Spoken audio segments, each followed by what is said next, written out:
Hello again, it's Monday and I wish you a happy week ahead. And if it's not going to be a happy week, if you've got challenges, try to treat them as opportunities to overcome, and I hope that you'll be given strength so that you manage to cope with them.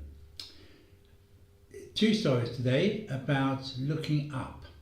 The first is one of my favourite stories from the New Testament, and it is a story of Jesus going into a village surrounded by great crowds of people, and a small man called Zacchaeus, who was a tax collector, I think, so much hated by the people because, of course, he was collecting the taxes for the Roman occupiers. But he was a small man, and so in order to see Jesus, he climbed a tree. And there's a lovely phrase when it says, Jesus looked up at Zacchaeus. Jesus looked up at Zacchaeus. And I think that's a sign to us that we should always look up at everybody. Everybody we meet, we should try to see the very best in them. We should try to see the God in them, the good in them, the love in them.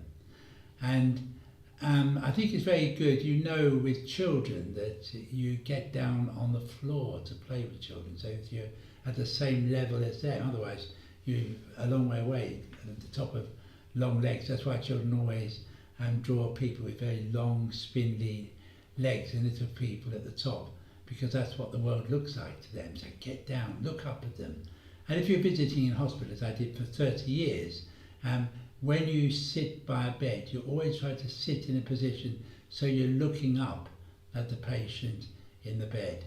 And very important, it's symbolic of that looking up psychologically and emotionally at people. So that's one story.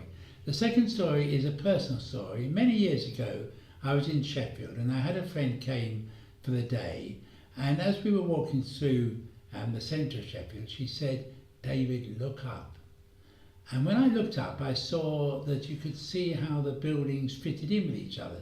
Some had been built at one time, others at another time. And you could see the structure, you could see the windows, you could see the people sometimes inside. And it reminded me that we should always look up when we're walking through the world. Because if we look up, we don't only see the buildings and how beautiful the roofs are, the chimneys are, but we also see the trees and the birds, the clouds, the sky, the sun. So look up, not only look up at people, but look up at the world as you pass through it. Bless you, continue to be the wonderful person you are, reflect love every day, and know that you are loved, and I will help other people to know that they are loved too.